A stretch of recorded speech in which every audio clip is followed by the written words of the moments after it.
İki ders sözüldü İslam sabahı hakkında. Hem de şu hazır derslerine ait cih buvatıdı. Cih anlavatımız, tilpullarını açsak mı dersler çıkıdı. Hem de Allah subhanahu ve ta'ala Kur'an-ı Kerim'de Bismillahirrahmanirrahim.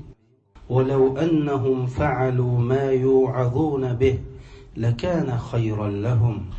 Navada ular özleriga qilingan vasiyatga amal qilgan bo'lsa, ularga albatta yaxshi bo'lgan bo'ladi, deydi Alloh subhanahu va taolo. Biz shu ikki darsimizda saponing islomda muhimligi, Qur'oni Karimda, hadis Rasulullohda saponing naqadar muhimligi bayon qilingan oyatlarni tilg'ib o'tdik. Hadislarni tilg'ib o'tdik. Hatto Muşu sapa hakkında hadislarının aş kitaplarda ne kadar salmak orunlarını egelligini hem bayan kıldık. Hem de bu yerde sizlerge deydiğen bir gap kardeşler. Hazır Uygur halkı can talışıvatıda. Ali ahvalimiz nayeti ığır. Nurgun kardeşlerimizden bizge koruk yapını az kılıp biz kanda kılışımız gerek. Muşu haletten kanda kutuluşumuz gerek. Hazır biz can talışvazsak. Xitayla erlerimizin turmuş solab, ayollarimizni haqoratlab, balki oyg'asti qilib biz yo'qolish girdavida turvatsak, bizning beshimizda kelgan kun hech qanday bir insonga kelmagan to'sa, yenilmishadi sen uni buni deb o'ltiramsa deb o'ylab qilish mumkin. Bunda yo'g'an cho'ng gapingiz qilmamsa, biz buni jiq anglab ketdik deyishi mumkin. Lekin men nima uchun yana shu sapa haqida sizlarga so'zlayman qarindoshlar. Chunki qarindoshlar hammamiz bilamiz, doktorlik unvonini olgan odam cho'qim boshlang'ich o'qimay turib doktorlikni olmaydi. Doktorlik unvonini olgan odam to'liqsizni, oliy maktabni, magistrlikni o'qimay turib doktorlik unvonini olmaydi. Shuning uchun bu dunyoning qonuniy tomoni shu. Buni bilishimiz kerak. Endi hozir biz qaysi nima sabablik mushkuna qoldik?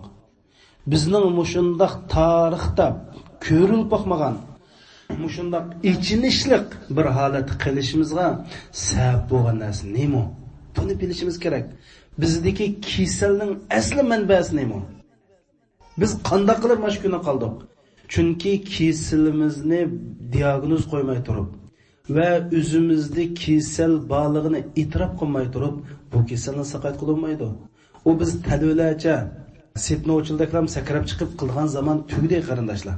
Shuning uchun biz o'ngshilimiz deydiganmiz, kasalimizni bilaylik. Endi bizningki mushu kunga qilishimizdagi asosliq 3 sababni bayon qilaman. Zat nim bo'lib mushkuna qilib qoldi? Nima deb mushunda chiriklashgan, musulmonlar ojizlashgan, bechoralashgan, xo'rlangan holatga nima uchun kelib qoldi? Birinchi sabab bo'lsa qarindoshlar. Biz o'zimiz nimining din va nimining din emasligini bilmay kelyapmiz. Mana obdan inshaalloh.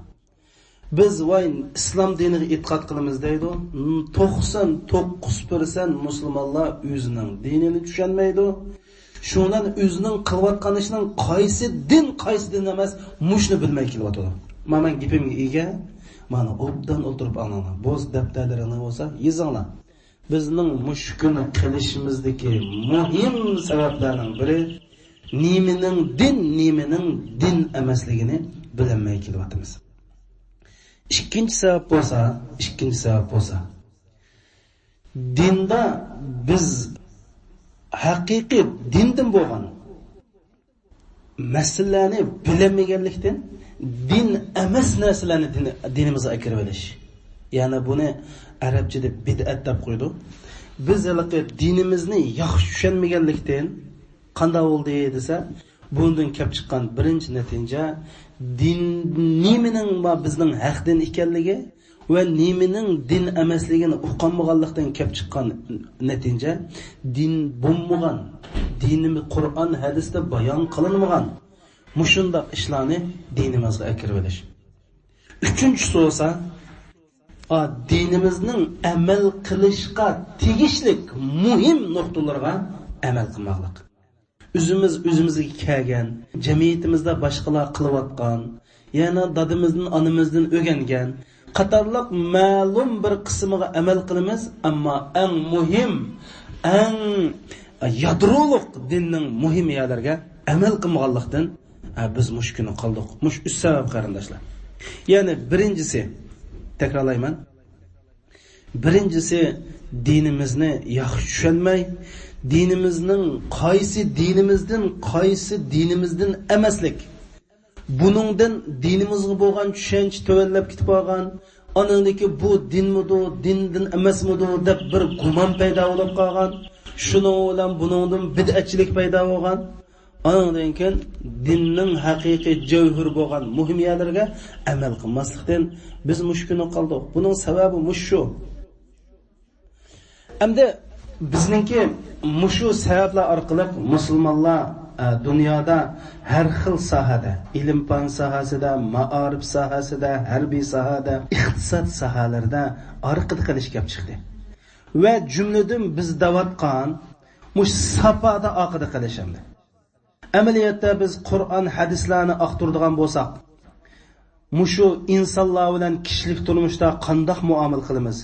Safarga chiqqanda, uyimizni tug'a vaqtida, ayollar harakat qilgan vaqtida, jim o'ltirgan vaqtida, o'yga holatda, uxlagan holatda, yeganda, ichganda, gap qilganda, jim turgandan tortib, hammasida islomning bizga o'rgatgan bir safolar bor. Buni mushundaq bizni, men dedim, islom dini bizni haqiqiy mukammal takomul, safoliq, bilimlik, axloqliq bir inson yasab chiqmoqchi. Shuning Qur'oni Karimning boshdan oyoq o'qisanglar, atom bombasini manda yasaysizlar, dollarni manda topsizlar, manda qilib tank yasaysizlar demaydi. Ya'ni qanday qilib odam yasab chiqishni, bu odamning bir iymonliq, axloqliq, taqvo bir shaxs yasab chiqishni va shu asosda oila qurib chiqishni, shu asosda jamiyat qurib chiqishni va shu asosda davlat qurishni maqsad qildi. Biz mana mushu maylimiz itrof qilamiz qarindoshlar. Mayli vatanda bo'lsin, mayli mushu diniy tarbiyada, men vatandam o'qigan, vatandim da'vat qildik. Biz qog'oz odamlarni yasab chiqdik. Qog'oz yo'lboslarni yasab chiqdik. Oldirashchiqda kartondan musulmon yasab chiqdik.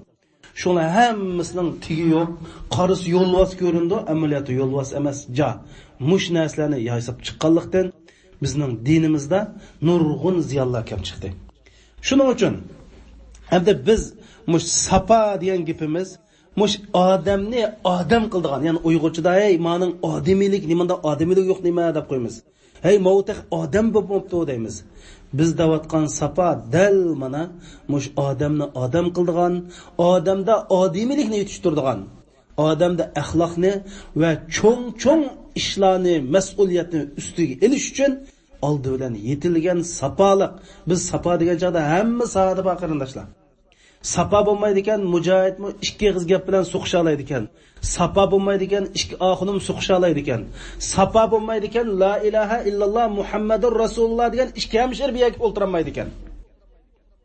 Bu ey jinim qarindoshlarim, men shu chatalik chiqqan urusdan musulmonlarning kelishamaslik to'g'riliq, adarnak, madarnak bilan ko'rishamaydigan, inqilobchi, inqilobchilar ko'rishamaydigan, silim bilsizlar, hatto mujohidlarimiz nechipacha, siyosiylarimiz nechipacha, oxullarimiz nechipacha, mushning hammasini qishig'ib oldim. Biroq avvallasam har biri o'zining jinini, milini Alloh uchun atab qo'yganligini, qilayotgan xizmatning faqat Alloh rizoligi uchun qilayotganligini, o'zining islom uchun bir xizmat qilgan chakar ekanligini dedi. Har bir odam o axuni shunday deydi, ma siyosiy tashkilot shunday deydi, o'zining boshqa maqsadi yo'q, zot Alloh uchun deydi. Lekin nima uchun o'ziga o'xshash Alloh uchun degandan bir yerda o'ltirmaydi desa, qarindoshlar, uning ba'zini yaratmaydi, buning ba'zini yaratmaydi. Buning tegi basani safa masalasi. Bizda mana safa tuvan bo'lganlikdan mana shunday og'ir ahvol ko'rildi. Shuning uchun men bu darsimda islom va safa deb so'zlab kelyapman. Bugun 3-darsimda men sizlarga mushu telefon qo'llanish safasi haqida so'zlamoqchi. Hamda insonlar Alloh subhanahu va taolo bergan aql bilan nurg'un insonning turmushini qo'laylashtiradigan uskunlarni yasab chiqdi. Har kuni qarab baqsak hayotimizda yangi uskunlar, yangi kashfiyotlar oldimizda turibdi. Endi shuning qatorida mana telefon hayotimizdagi eng xatarlik bir narsaga aylanib qoldi. Mana uyda turib nurg'un ishlarni qila olamiz. Bu ishga biz tuqilib yaxshi ishga ishiltadaymiz, yomon ishqimi ishiltalaymiz. Hammamizda buni keng taqagan bo'lganlikdan qalab baqsam bu Uyg'urchada ya Uyg'ur materiallarda mana shu telefonni bir musulmon bo'lish sifatimizdan qanday qo'llanamiz degandek bir material topolmadim, hamma darsmi yo'q ekan. Men shuni mush haqda bir so'zlay deb qoldim. Balki nurg'un odamlarga men abiya degandek, voy, mushundaq muhim bo's telefonni qanday qo'llanamiz dadida yo'q, gap topolmaganda bizning qo'zg'imiz to'y qilib bekov qolmoq deyishinglar mumkin. Lekin men dedim-ku, ashundaq qadam tarbiyalanib, sil onalar tarbiyalangandan keyin silning avlod farzandlar tarbiyalansa ish qilib qilish mumkin. Men sizlarga shundaq bir haqiqatni day qarindoshlar. Hozirgi bizda bor diniy bilim, masalan, butun oqlimlarda bor islomiy bilim Uyg'urlarni bu mushkulotdan qutuldirishga yetmaydi. Qo'liqongdan tutib olinglar. Ya'ni hozir Uyg'ur musulmonlaridagi bilim, bo'libmi diniy bilim Uyg'urlarni mush qiyinchilikdan qutqizishga yetmaydi. Hozirgi bo'layotgan men dedim, burundan xato adam tarbiyalab keldi, to'g'ri adam tarbiyalanmadik.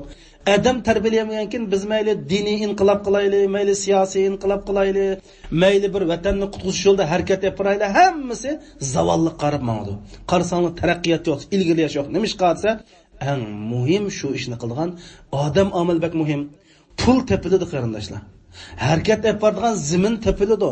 Lekin Turkiya mana ko'rib turamiz, shunda yaxshi sharoit, shundaq bir vatanimiz uchun xizmat qilish, musulmonlar uchun xizmat qilish bir sharoit bo'lsa, biz safoliqsizligimizdan nega bo'lsak, o'zimizningki putuqi palti chepib, payg'ambar sallallohu alayhi vasallam musulmon hasanlarisiga o'xshaydi, qunga ya'ni sundurmaydi, mehnat qilmaydi desa, biz nega bo'lsak, hatto o'zimiz bilan tildosh, dindosh bo'lgan odamlarning chiroyli o'tamagan ahvollar kelib chiqdi.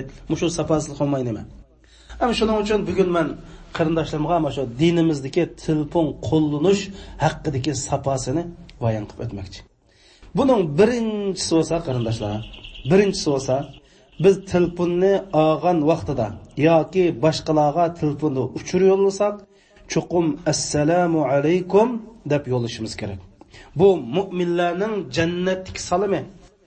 Rasul akram sallallohu alayhi va sallam islomdagi eng afzal amal qasi ya Rasululloh desa, musulmonlarga tamoq berish, tunimgan odamga salom qilish degan. Yin bir hadis sharifda Rasul akram sallallohu alayhi va sallam shunday deydi: "La tadkhulul jannata hatta tu'minu wa la tu'minu hatta tahabu. Ala adullukum ala shay'in idza fa'altumuhu tahabbtum afshu as-salama baynakum." Ma'nosi bo'lsa, sizlar mu'min bo'lmay turib jannatga kirolmaysizlar. Bir-biringlarni chin qalbinglardan yaxshi ko'rmay turib mu'min bo'lolmaysizlar. Ya Alloh, o'ylab baqir qarindoshlar. Ya'ni bir mu'min yana bir mu'minni cho'qim so'ymay turib mu'min bo'lolmaydi deydi. Ya'ni sening bir musulmonni yaxshi ko'rishing, yaxshi ko'rmasliging, xolisang yaxshi ko'rib, xolimasang yaxshi ko'rmaydigan, mijozingga kelsa yaxshi ko'rib, mijozing kelmas yaxshi ko'rmaydigan, yoki sening saviyangga to'g'ri kelsa yaxshi ko'rib, saviyang kelsa to'g'ri kelmaydigan, san manfaat yetkazalsa yaxshi ko'rib, manfaatga yetkazamiz yaxshi ko'rmaydigan sening ixtiyoriy ishing emas. Mu'min bo'lishning sharti yana bir mu'minni, ya'ni la ilaha illalloh Muhammadur Rasululloh degan butun dunyodagi mu'minni suyalgan odam ondaki mu'min bo'la oladi deb bo'lib, men sizlarni o'zaro muhabbatni chingitadigan bir ishga boshlab qo'yaymi?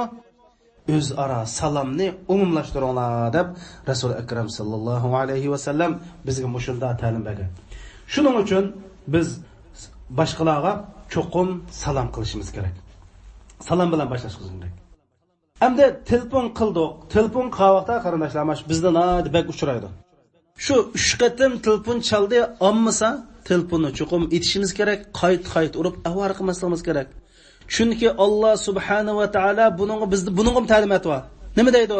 Nur surasida va idza qila lakum irji'u farjuhu va azka lakum deydi. Sizlar birining ishigini 3 qatim cheksanglar, agar ishning ichidan bir ovoz kelmasa qaytinglar deydi. Telefon mushu qarindoshlar 3 qatim chaldoq olmasa kayni chalsaq bo'lmaydi. Bu islomdagi bir safa, Qur'onning bizga bergan ta'limoti. Balki telefonni olsak, telefonni besib etishi mumkin. Telefonni olmaslik mumkin. Mushunday chaqda yomon gumon qilmasligimiz. Balki qarindishimning bir uzri suvadi. Muayyan bir sabab bilan mushunda bo'lgandi deb uningki besib etishini to'g'ri tushunishimiz kerak. Yana bir bilib oladigan ish qarindoshlar, mushu telefonningki telefon kelganda chaladigan muzikasini Qur'onning oyatlari, azonningki so'zliklarini kirgizish qat'iy cheklandi. Buni o'ylamalar harom degan. Birinchisi bu Qur'on hadisni, azonni ulug'lamaganlik, cho'ng ko'miganlik hisoblandi. Ikkinchisi uburnida o'ltirganda yoki suvxonda o'ltirgan chaqda taz azon yoki telefon kelib qolsa oyat o'qilib qoladi, shuning uchun bo'lmaydi. Uchinchisi shunda oyat o'qilgan chaqda sen telefonni olman deb shunda olib bassang, oyat o'ttirdan uzilib qoladi, bumi bo'lmaydi. Shu sababli o'lamalarimiz mushu telefonga oyat hadisni muzik qilib kirgizib olishni harom deb fatvo bergan. Buni har bir qarindishimiz bilib olish kerak. To'rtinchisi bo'lsa qarindoshlar, mush telefon ishlatishdagi axloq bo'lsa qarindoshlar. Telefonni olgandan keyin agar tunimaydigan odam bo'lsa, oldi bilan assalomu alaykum, men palani deb o'zimizni tunishtirishimiz kerak qarindoshlar. Kim o'tsin men deyish xato. Chunki Rasul Akram sallallohu alayhi va sallamdan bizga mundaq bir hadis yetib kelgan. Imom Buxoriy va Imom Muslim naql qilgan hadis sharifda Jabir ibn Abdullah radhiyallohu anhu shunday deydi. Rasulullohning qishig'i keldik. Kelib Rasulullohni chaqirdik. Rasululloh kim o debdi? Men dedim deydi. Men desam Rasululloh, ha men deb mush men degan gapga xafa bo'lgandek uydan chiqdi deydi. Chunki men desam kim o'qidi uni? Shuning uchun telefonda tunimaydigan odamga telefon urib kima siz demay, men palani deb bo'lib, ya palani izlayman, o'zingiz kim bo'lsangiz deb mushni qilish dinimizdagi mana telefon ishlatishdagi muhim safalarning biri. Hamda mushu o'limalarimiz shunda degan 5-inchisi telefonni ishlatgili bo'lmaydigan o'rinlar. Ya'ni telefonni qanday ishlatmaymiz? Biri masjid ishlatmaymiz qarindoshlar. Ikkinchisi jamoat bilan ommaviy so'rinlarda amal ba telefonni ishlatmaymiz. Chunki hammamiz bilamiz, bu islomdagi bir safaga va ommaviy so'rinlarningki safasiga to'g'ri kelmaydigan ish. Bu Rasul sallallohu alayhi va sallam yaxshi ko'rmaydigan ishlarning biri. Bulubmu biz so'rinlarda, abtuzga chiqqan vaqtida yoki yepiq o'rinlarda ovozliq vaqirab to'lab telefon elish agar zarur bo'lmasa dinimizda cheklandi. Va shundaqla telefonlarni uburni ishiltish. Bulubmu mushu masjid, uburni, ommaviy so'rin, abtuzlarda ishiltish cheklandi. Ishlatgandim qanday qilish keraksa, chuqum ovozini past qilish kerak. Allah subhanahu wa ta'ala Qur'oni Karimda "Waghdud min sawtik" ovozini past qil deydi. Qur'on Luqman surasining 19-oyati. Allah subhanahu wa ta'ala Luqman alayhisalom o'zining o'g'liga nasihat qilgan oyat bu. "Waghdud min sawtik inna ankaral aswat la sawtul hamir" deb ovozini past qilib kelgan, yuqur vaqirab to'lg'anlik xuddi eshakdek hangirganlik bo'ladi deb mana bu oyatda ovozni bak ko'tarib so'zlash ommaviy so'rinlarda cheklangan. Hatto o'zinglar bilasizlar, mushu Ramazon to'g'riliq hadis sharifda kimki man asbaha soiman, kimki ro'za tutgan bo'lsa ovozini unli ko'tarmasin degan hadis bor. Biz bir oy Ramazonda pes gap qilishni o'rganamiz. Endi biz bu o'rganib qolgan odatlarimizda ishni oldiga chiqib, ikki qo'shni ishini chiqib shunda unli gap qilishimiz. Bu odat bo'lib qolgan bizga. bizning bolalarimizni chuqum shunda cho'ng'ildi qarindoshlar. Ammo dinimiz nima deydi? Waghdud min sautik, ovozingni past qil. O'zingning ehtiyojiga tushliq, boshqalarga aziyat bermagidek, boshqalarningki avori qilmagidek holatda gap qil deydi. Mana bu Uyg'urchilikda qarindoshlar, bir ko'chada azadi bir Uyg'ur telefon gaplashsa, shu Uyg'ur ekan deb bilamiz biz ham. Var to'lab gap qildimdi. Amaliyotda unda emas, sal ovozimizni past qilib gap qilsaqmi, hatto telefonga ichimizdagi gapni anglat qo'ldimdi. Qanday bo'langiz yaxshimi deb bir anglat qilib bo'ladi.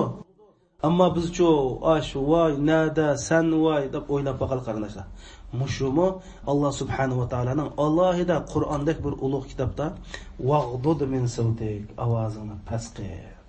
Hamda mushu yana bir azroq qanday sizlar ayol kishi sizlarga munosabatsiz, ammo hammanglar mush darsni balkim uyga berib bolalaringlarga, yo'ldashinglarga deb berishinglar mumkin. Mush ajoyib bak uchraydi. Masalan, biz bir me'd namozda turamiz. Hamda oldimizda bir Allohga safar qilgan, mush dunyo bilan xo'shlashgan bir jasad, bir gavda yotadi. Har qanday musulmon, ya Alloh, men qachon ash tavut bo'lib qolaman, men qachon shu janozaga chiqib qolaman? Agar shu yerga chiqsam mening holim nim bo'ladi deb shundoq bir Allohdan ayminib, Alloh tövbe qilib tursa, shundoq muzika bilan telefon chalayotgan qarindoshlar. Masjidlarda endi bir odam Allohu akbar deb, ey Alloh, sen nima degan ulug'. Subhanakallohumma va bihamdik, ey Alloh, sening ulug'lig'ingga hamd sano bo'lsin.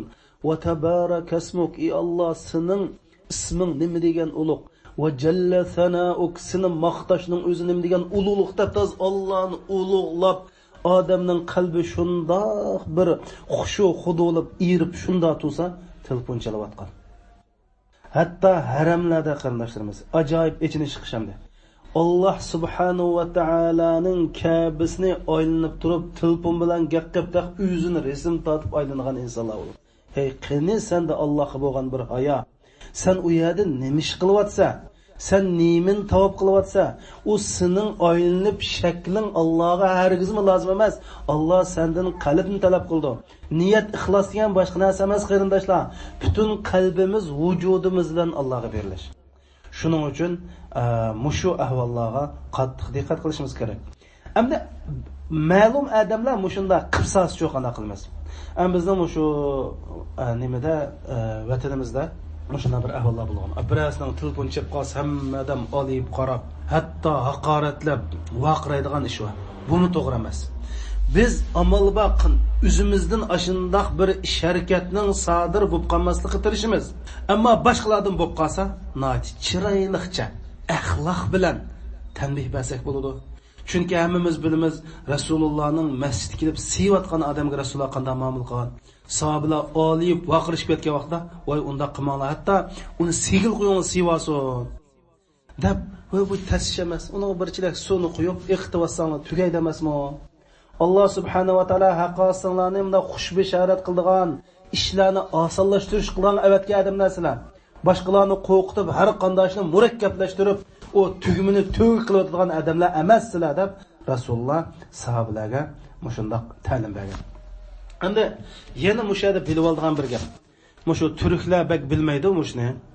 Mushu namoz o'qiyotgan vaqtida telefon chep ketsa, telefonni ilib buning ovozini aytaversak bo'ldi qarindoshlar. Nurg'un qarindoshlarimiz mushunda qilsam namozim buzilib ketamiki deb telefonni ya atmaydi. Ta Imom Mahmudning o'qib telefonni bir minutgacha muzik chalib hammalarni bearam qildi. Shuningga mush namozda telefon chep ketib qolsa, darhol ilib to'xtatsak, namozga ta'sir etmaydi. Mushunda deb o'lamalarimiz fatvo bergan. Chunki bunda qilganlik musulmonlarningki tuyg'usiga hurmat qilganlik va namozni yaxshi o'qish uchun bir yaxshi bo'lganlikdan o'lamalarimiz bo'ladi, namozga ta'sir etmaydi deb fatvo bergan. 10-masala bo'lsa qarindoshlar. Mushu telefon ishlatishning saposi haqidagi 10-masala bo'lsa, biz chuqum telefon qildigan vaqt va o'ringa rioya qilishimiz kerak. O'rin deganimiz, abiyat dedim, ommaviy so'rinlarda, to'pis itiyada, bunda bir jamoatlarda mehmonlar bilan o'ltirgan vaqtida telefon qilish va telefon bilan o'ynash bu to'g'ri emas. Hamda masalan Odatda biz kech soat 8dan keyin, atigan soat 8dan burun mencha telefon qilganlikni o'zi agar muhim ish bo'lmasa, boshqalarga bir azar berganlik. Boshqalarningki tuyg'usiga, boshqalarning aram elishiga hurmat qilmaganlik. Biz mu'min musulmonlar mana mushuni bilishimiz kerak. Bu islomni ommabop tushunib qo'yib, ulug'lig'ini tushunib qo'yib, ammo ash bir sapasizlarcha harakat qilsak, islomning obraziga ig'ir ta'sir yetkazamiz. Masalan, tamoq vaqti bo'ladi, hammamiz bilamiz. Bir odamning ishlaydigan, masalan, Yevropada mushtaq ahvol necha qatim ko'rdim men. Ishlayotgan chog'da mumkin emas ular telefon olmaydi ekan. O'ylab boqinglar. Biz hozir sizlarga so'zlayapmiz. Yevropada xizmat vaqtida hech kim telefon olmaydi ekan.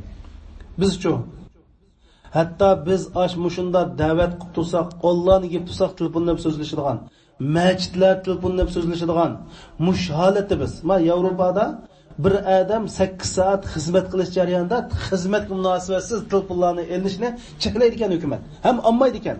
Men bir necha qatam mushlar bilan muomala qilib, mushundaqligini deb men kechirsizlar, biz xizmat jarayonida telefon ololmaydik debdi. Hey, mushu islomning axloqi emasmidi? Nima degan go'zal ish dedi. O'ylab boqinglar qarindoshlar.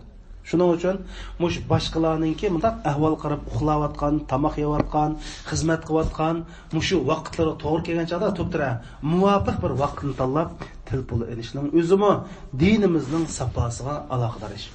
11-masala qarindoshlar. Endi ba'zida boshqalarning telefonini ishlatib qolamiz. Mush boshqalarning telefonini ishlatgan vaqtida chuqum telefonni urib olishga bo'ldi. Ichidagi WhatsApp bo'lsin, undidar bo'lsin yoki uchur yollaydigan bo'lsin, qat'iy qarashga bo'lmaydi. Shuning o'zi xiyonat va shariatimizda harom hisoblanadi.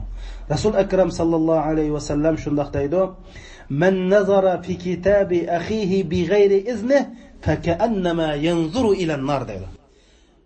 O'zining qarindishininki xitga shu qarindishining iznisiz qarasa do'zaxning o'ti qarg'an bilan o'xshash, ya'ni harom demoqchi.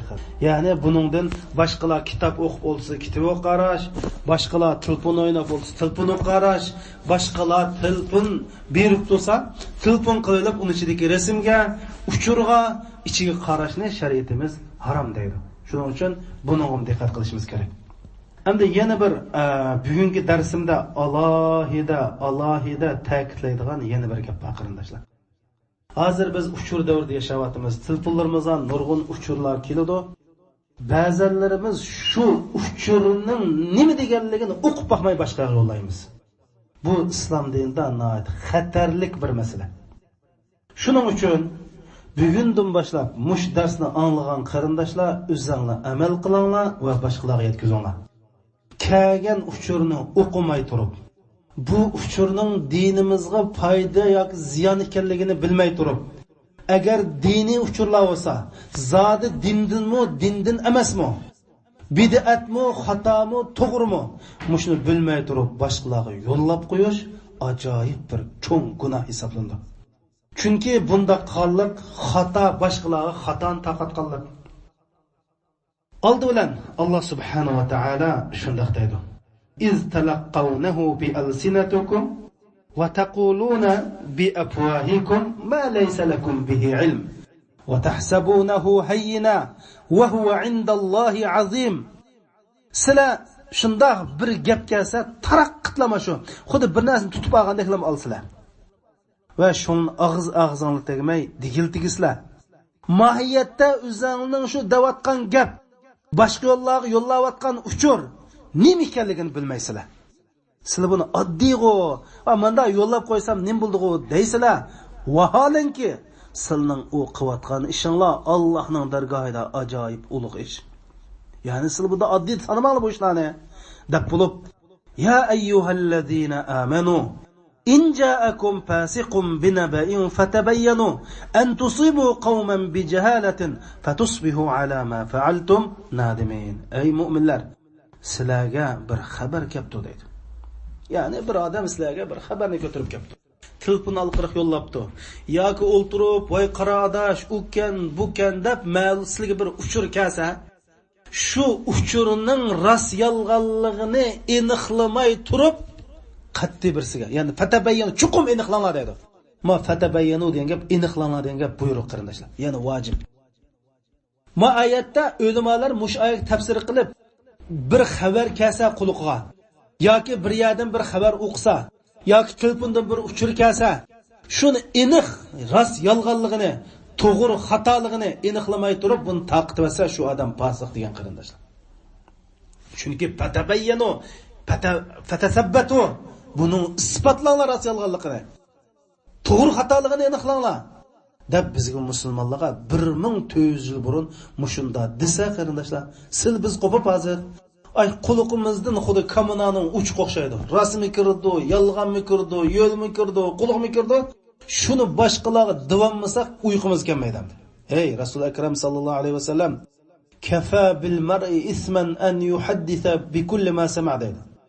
Bir odamning anglaganning hammasini davrishi yetib oshqida gunoh do'zaxga pag'ishi gunoh bu. Bosh gunoh qilsangmi sen do'zax tushishga shu gunoh edi dedi qarindoshlar. Ma anglab turinglar. Anglaganning hammasini boshqalarga deyish yolg'onchilikda, gunohda yetib oshadigan ish deydi. Biz anglaganni samirtib, u izlatib, kengaytib deymiz dedi. Birini 10 qilib Rasululloh anglaganning hammasini deyishni cheklab yerda. Nima uchun? Anglığımızın içinde rast yalgan anlap qilishimiz mumkin. Uni boshqalarga taqitishning o'zi yolg'onni taqat qildi. Qur'oni Karimda samma'una lil kazib akkaluna lis suht deydi.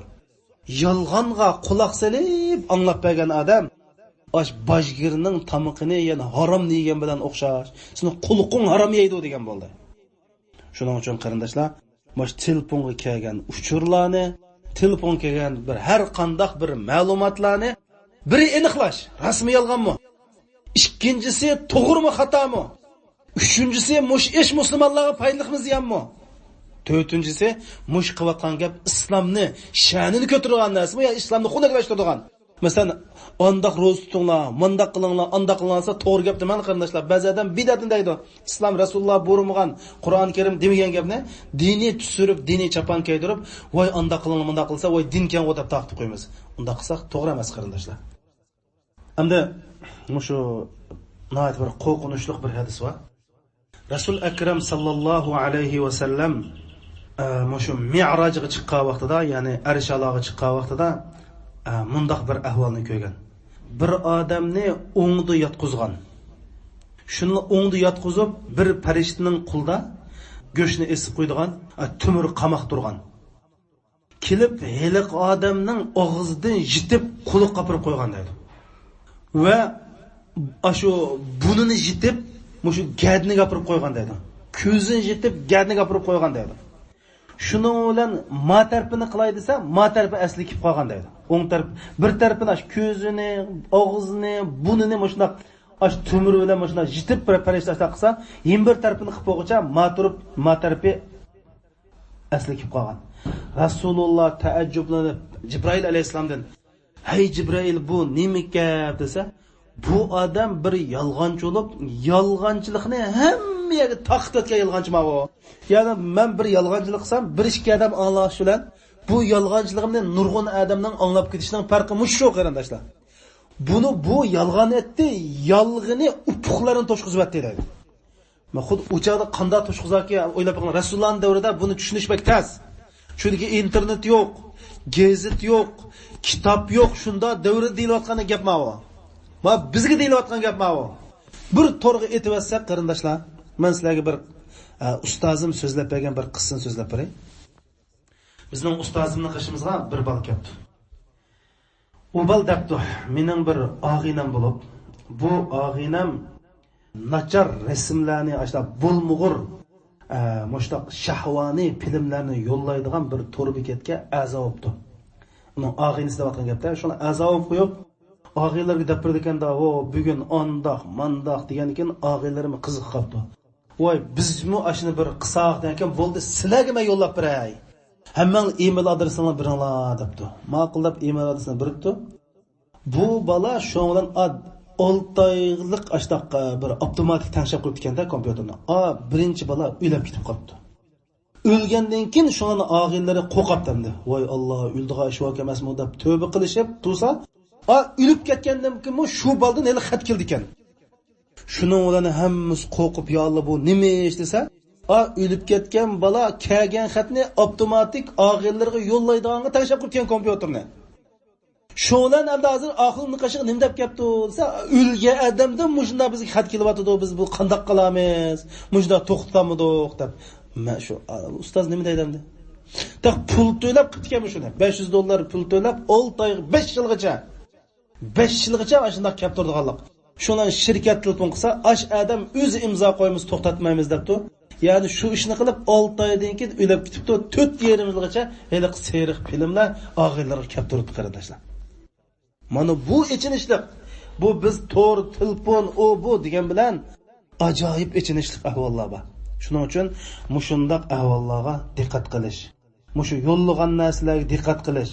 Chunki o sil yo'llaydi, sildan birisi yo'llaydi, birisini ham birisi yo'llaydi. Mushundaq qilib shaqlanib, bu foydali ish bo'lsa mayli, ammo gunoh ish bo'lib qolsa, hatto o'lib ketgandan keyin taqilib yurish mumkin. Rasul akram sallallohu alayhi va sallam hadis sharifda shundaq deydi. Kimki bir yaxshi ishga boshlamchilik qilib qo'ysa, uningdan keyin yaxshi ish qilgan odamning ajri savobi boshlamchi odamga bir nusxa yetib turadi.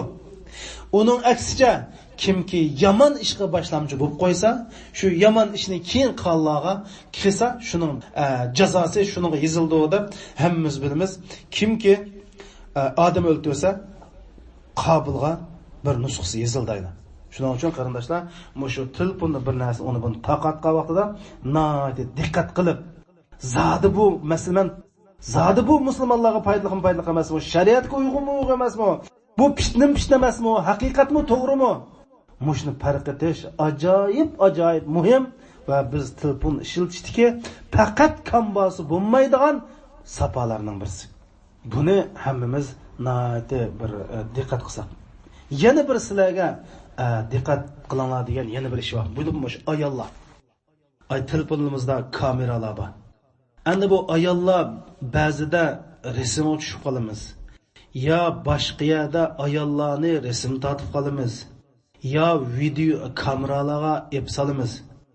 Endi mush ahvolda shu ayolning rasmini agar shu ayolning yuzidan boshqa yana shariatda yuz avrat emas. Yüzdüm başqaya balkim to'ylarda ayollar bilan o'ltirmoqda chechi, bo'yni yoki balkim chiroyli kiyimlar bilan o'ltirib, abaysiz o'ltirib qolgan yerlarni rasm tortib, mayli erlaringlarga, bolaringlarga boshqalarga ko'z tutib solsanglar, buning o'zi xiyonatdan boshqa narsa emas. Allah subhanahu va taala Qur'oni Karimda innallazina yuhibbuna an tashi'al fahishatu fil ladzina amanu lahum azabun alim fid dunya val oxirat deydi. Mush mu'minlarning ichida mushundaq nashayan, mushundaq ishlar ya'ni fohishdan gap axloqsiz ishlarning umumlashishiga has qo'shganlar bu dunyoda, oxiratda qattiq azob qoldi deydi qarindoshlar. Shuning uchun amalba ayollarimiz mushu boshqalar ko'rishni xohlamaydigan shaklda rasmga tushmaslik.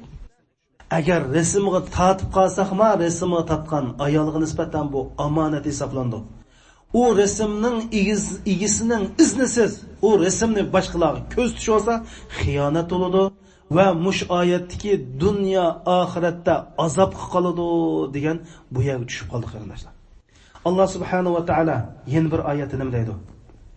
Hem bir oyatda shunday deydi: "İnnellezîne yu'zûnel mu'minîne vel mu'minat bighayri maktasabu" deydi. Ya'ni mu'min erlarga, mu'min ayollarga aziyat berganlar deydi. Bundaq aziyat berganlar qattiq azobga qoladi deydi qarindoshlar. O'ylab boqinglar. Ya'ni sen bularning rasmini, bularning videolarini u yerda taqib yurganlikning o'zi birinchisi xiyonat. Ikkinchisi u odam emas, Alloh deydi. Mushunda qilish orqali mu'min erlarga, mu'min ayollarga aziyat berdi ekansan, ikki dunyoda azob qolasan. Demak, Alloh azob bilan tahdid etyapti qarindoshlar. Alloh azob bilan tahdid etyapti. Bizdagi nima yurak hamda bu? Boshqalarning rasmini tortib akilib, a'lari ko'z tutayotgan, tek uyabiya chiqirib qo'yayotgan, u top bu top yo'llab qo'yayotgan, ya Alloh. Bu bexatarlik qarindoshlar. Hargiz to'g'ri emas. Bu cho'ng gunoh, xiyonat, bu telefon ishlatishdagi sapani bilmaganlik. Alloh subhanahu va taolo bizga ne'mat qilib bergan telefon, tordan iborat bu ishni xato yo'lga ishlatganlik. Bu Alloh bergan ne'matga tuzkorlik qilganlik. Oxirsida qarindoshlarim, mushu boshqalarningki telefonda gaplashyapsa, shu telefonga yoki boshqalarning gapiga doq qo'lqimizni tutib gap tinglash. Bumu telefon mushu sapasizlikdan kelib chiqadi, ham dinimizda ig'ir gunohlarning biri. İmam Buxoriy rahmetullohi alayh naql qilgan hadis sharifda Ibn Abbas radhiyallohu anhu shunday deydi: "Man istama'a ila hadisi qaumin wa hum lahu karihun subba fi uznihi al-anak yawm al-qiyamah." Kimiki bir odamning gapiga quloq sepdi, u odamlar uning quloq silishni yaxshi ko'rmaydi ekan. Agar boshqalarni yaxshi ko'rmaydigan holatda gapi quloq solsa, ya'ni bir odam uqtibay turib o'g'irlikcha yo'qdi, gapini tinish olay desa, u gapni tinishib olishga gapning egisi norozi holatda bo'lsa, qiyomat kunsi uning quliqiga qo'g'ishim qo'shildi dedi qarindoshlar. O'ylab baqila, bizda boshqalar gap qilsa, u boshqalarning gapini tinishash. Telefonda o'g'irlikcha tinishash. Mana bu dinimizda cheklangan ish. Hamda mushada yana bir eskartilgan ish, ayolning telefonini olib aqtirish. Ayollar erining telefonini aqtirishning o'zimi shariatda cheklandi. Ammo ota-onalar mushu bolalarini tarbiyalash uchun bolalarining ish harakatida bir gumonliq ish bo'lib qolsa, qarisi bo'ldi. Ammo normal ahvolda hatto bolasining telefonini ruxsatsiz olib ichini matlashga qat'iy bo'lmaydi qarindoshlar. Erining ayolning telefonini matlash haqqi yo'q. Ayolning erning telefonini matlash haqqi yo'q. Ammo ota-ona bolani tarbiyalash uchun balam xato yo'lga minib qolganmidi? Yo telefonni bir qalaymiqan odam bilan aloqalashib qolganmidi? Yoki telefonda qalaymiqan bir narsa chiqqanmidi deb bu yuzdan hisob bo'ladi. Ammo boshqa jihatdan agar balasining telefonini ko'rmoqchi bo'lsa, balam telefonimni ko'rib qo'y, ruxsat qilamsa deb ruxsat so'rash, ayoli erdan ruxsat so'rash kerak. Mana bu bir qator shu telefondagi adab axloq rioya qilgan ishlar. Hamda bu ayollar hammamiz bilamiz telefon ishlatishlar. Bu Allohning bergan ne'mati. Biz shu orqali nurg'un da'vatlarni anglay olamiz, yaxshini qila olamiz va shu orqali boshqalarga da'vat avatalaymiz. Bu Allohning bergan ne'mati. Alloh bergan ne'matni cho'qim to'g'ri yo'lga ishlatish kerak qarindoshlar. Endi mush ayollar yot odamlar bilan telefon so'zlashish qanday bo'ladi desa, yot erlar bilan faqat ehtiyoji qarta so'zlashimiz. Ovozimiz normal bo'lish kerak. Ayollarning asli ovozi inchik chiqadi, ammo telefonda boshqarak inchik chiqarish yoki telefonda bir xuluq chiqarish, ishqib boshqalarni jalb qilg'dak yoki boshqalarda boshqa o'y fikr paydo qilib qo'yg'dak manda gaplashish bo'lmaydi qarindoshlar.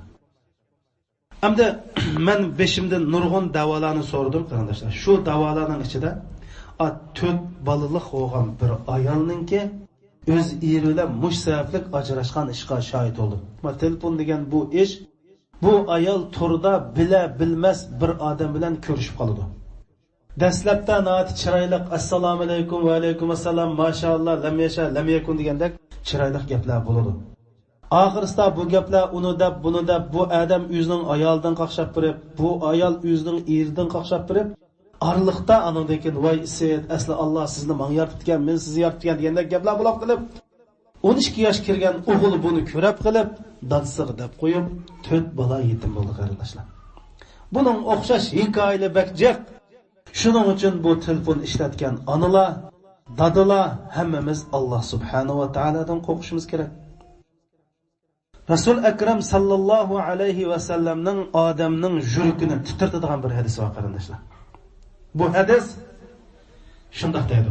Rasul akram sallallohu alayhi va sallam Savban radhiyallohu anhu dan naql qilgan bu hadis sharifda la a'lamanna aqwaman min ummati ya'tuna yawmal qiyamati bihasanati amsal jibal tihamatin bida. Men mening ummatimdan shundoq bir odamlarni bilmadi. Rasululloh shu vaqtda men bilmadim. Shundoq bir ummatimdan shundoq bir kishilar borki, qiyomat kunsi tahomat tig'dak savobliklarni olib keladi deydi. Ya'ni qiyomat kunsi shundoq tahomat tig'dak, ya'ni mana Saudiya Arabistonining janubida yug'an bir tog' bor. Shu tog'dak savobliklarni olib keladi. Ammo qiyomat kunsi Alloh o savobliklarni nol qilib turadi deydi. Haba amman surayan chang tusanga aylantirib turadi. Diyankin mush hadisni anlagan Savban radhiyallohu anhu Rasulullohning oldida tizilib o'ltirdi, qo'rqib ketganlikdan. Chunki men Rasululloh bu yerda kafir, munofiq demadi. Voy mening ummatimdan qiyomat kunisi tog' kabi savoblarni olib kelgan odam bor. Allah subhanahu va taolo u savobni nol qilgan Savban radhiyallohu qo'rqib ketib, shu yerda tizilib o'ltirdi. Ya Rasululloh, ey Allohning payg'ambari, şu adamlar qandoq adamlar bizga bir aniqlab bersalar, deb bersalar, biz shulardan bo'p qolmaylik Allohning payg'ambari debdi. Payg'ambar alayhisalom nima dedi? Ama innakum ikhwanukum. Ogoh bo'linglarki, haqiqatan ular sizlarning qarindishinglar. Sizlarning bir uyda yashagandek yaqin odaminglar. Taq ular sizga o'xshash kechis qumdamiz qo'ydi deydi. Biroq ular yolg'iz qolgan vaqtida Allohning haram qilgan ishlarga tajovuz qiladi. Ya'ni yolg'iz qolgan vaqtda pardishapni echib tashlaydi deydi. Bu hadisda ya'ni shunda sizlar namu qiyomlayli qilsang qiyomlayli qildi. Ro'za qilsang ro'za tutdi. Zakat versang zakat berdi. Haj qilsang haj qildi. Sizlar bir nechaqda shunda yaxshi. Shunda uy kirib yolg'iz qilib telefonlashgan vaqtida nomahramlar suratlar qaraydi. Qalaymiqan filmlarni ko'radi va tunamagan odam bilan mushundaq ayoldak paranglashadi degan bo'ldi qarindoshlar. Mushundaq bir eg'ir ish bu telefon. Shuning uchun musulmonlarda telefon ishiltish saposi bak muhim va bu qo'limizdagi telefon ashundaq ham foydali ham ziyonli ishlatiladi. Hamda biz musulmonlarning vazifasi qarindoshlar, bu Alloh bergan ne'matni o'ngshash uchun ishlatishimiz kerak. Biz mushu musulmonlar bir manda bo'ldik-da hozir. Hammamiz hamma narsaning yaxshisini tanlaydigan. Qo'shnimizmi yaxshi bo'lsa, balimizni o'qitgan maktabmi yaxshi bo'lsa, men bordigan so'rimmi yaxshi bo'lsa, biz undaq emas. Biz shu vazifamiz nima? Isloh qilish. Biz eski qo'shnidan qo'shilib o'ltirib uni isloh qilish. Bir ahmoqan maktabga berib, shu ahmoqan maktabni oqquzish. Ahmoqan da'vat so'rini qo'yib, shu da'vat so'rini yaxshilash. Bir jamiyatimizda top qo'shilmayotgan, sal yaxshi emas degan odamni tashib etib, yaxshi emas, aralashmaslik emas, shuni qishib qo'yib aralashish. Mana bu bizning vazifamiz, isloh qilish, da'vat qilish, telefon shuning eng yaxshi vositasi. Telefon olib, assalomu alaykum qarindishim, bugun dars vakan berib keldimmi? Qarindishim yerda bir yaxshi dars vakan men yo'llab beraymi? Qarindishim bu telefon orqali nurg'un yaxshilarni qilib bo'ldi qarindoshlar. Ammo hozir biz bu yaxshini qilmay, o'zimiz yaxshining tayyor bo'lib oldimizga keldigan, kasni orzu qildigan musulmonlar bo'lib qoldik. Unda qilsa bo'lmaydi. Alloh bergan bu ne'matni yaxshi ishlatishimiz va yaxshi bo'lmaganni yaxshilashga tirishimiz. Buning bilan biz Alloh subhanahu va taolaning rahmatiga erishib, o'zimizning da'vat qilish, isloh qilishdan iborat. Bu faqat vazkashgili bo'lmaydigan, yo qilmay qutulg'ili bo'lmaydigan bu majburiyatimizni, musulmonlarchilik majburiyatimizni, da'vat majburiyatimizni ado qilishda bu telefonning roli nihoyat cho'ng. Allah subhanahu va taala hammamizga bir safoliq telefon ishlatgili.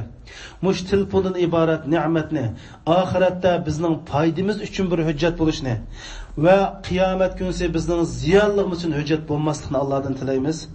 Allah subhanahu va taala bizga foydali ilmlarni bersin. Allah subhanahu va taala biz o'rgangan bilimlardan foydalanishni nasib qilsin. Allah subhanahu va taala mushu anglag'inimizga, bilgunimizga amal qilg'ili va boshqalarga yetkazg'ini nasib qilsin. Allah subhanahu va taala oxirgi umrimizda islom uchun xizmat qilib, la ilaha illalloh Muhammadur Rasulullohning ustida o'lg'ini nasib qilsin. Allah subhanahu wa ta'ala dinimizning jevhir bo'lgan, dinimizning asosi maqsad bo'lgan bu saponing ichimizda umlishi, ish harakatimizda o'zlishi va atrofimizdagi kishilarga yetkazgil nasib bo'lsin. Ey Allah, vatandagi, Sharq Turkistondagi ezilayotgan musulmonlarga nusrat ato qilsa ya Allah. Aş türmünün çoğunqur zindallarda, qarangılıqda silgi telmürüp, ey Allah davatqan şu qırındaşlarımızdan, şu zalim zomugerinin quldan qutulunuz qısla ya Allah. Ey Allah, bizning günahimiz sebeplik bütün musulmanların cezalımızla ya Allah. Ey Allah, bizni sildin qoqqudek ilim basili ya Allah. Ey Allah, muş amel qılınız qısla ya Allah. Ey Allah, bizning yaşışımız İslam üçün, özümüz üçün, dünya ahiretligimiz üçün faydalı olsa bizni yaşatsın ya Allah. Bizning yaşışımız dinimiz üçün, ahiretligimiz üçün, musulmonlar üçün faydasız olsa bizni epketsin ya Allah. Ey Allah, ölüp ketken yaşayotgan ata-onamizning gunohini afu qilsila. Yaşayotgan ata-onamizning ularning tinal salomatlik basila. Ya Allah, bizning qalbimizni bir qilib basila ya Allah. Ey Allah, bayrağımızı Sharq Turkistonda ko'gil nasib qilsa ya Allah. Ey Allah, bizni mundaqlan bir xizmat qilamay oldinlari quruq qo'l berib qolgan nasib qilsa ya Allah. Bizning har biri chiqqan tiniqimiz, harakatlarimiz sening rizolik uchun bo'lsin ya Allah. Musil bergan qisqin umrimizda o'zlari rozi bo'lg'idek bir yaxshi amallarni qilib olgan nasib qilsa ya Allah. Ey Allah, bilimsizlikdan, nadonlikdan xizmat qilamasdan sizdan panoh tilaymiz ya Allah.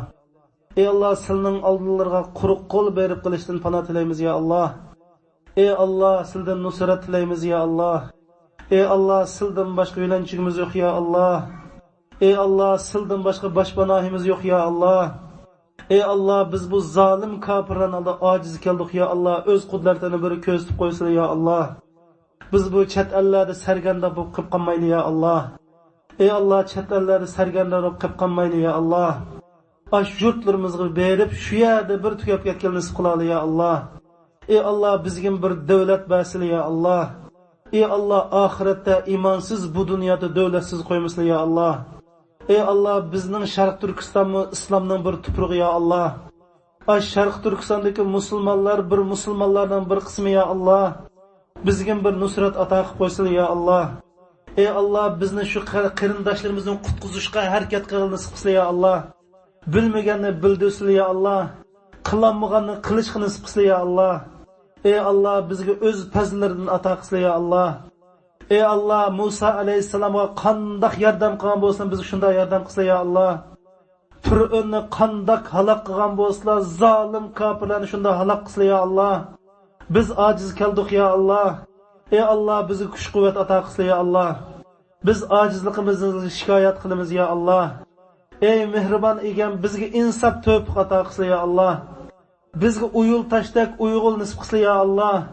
Bir yandan qo'l chiqarib, bir yoqdan bosh chiqarib nisb qilsa ya Allah. Musulmonlar bir-birini sen undaqchi, mundaqchi deydigan tafriqchidan biz panoh tilaymiz ya Allah. Ey mehribon Allah, aramizdagi munofiq xoinlarning ko'liga insof bersa, yoki shularni rasvo qilsa ya Allah. Ey Allah, sildan boshqa tilaydigan hech qanday bir boshpanohimiz yo'q ya Allah. Bizning sildan boshqa hech nimamiz yo'q ya Allah. Biz sizga sil kifoya qildi ya Allah. Ey Allah, mush qitib ketgan qalbimizni iymon nuri bilan yo'rtib bersin ya Allah. Ey Allah, mush qitib ketgan qalbimizni iymon nuri bilan yo'rtib bersin ya Allah. Ey Allah, sil bizdan rozi bo'lsin, biz sildan rozi ya Allah. Bizga ikki dunyoda aziz qilsin ya Allah, hammadan aziz qiluvchi sildirlar ya Allah. Sen azizdirsan ya Allah, bizni aziz qilgin ya Allah. Sen g'afurdursan, bizni kechirgin ya Allah. Ey Allah, biz kofirlarni san qo'ydik ya Allah.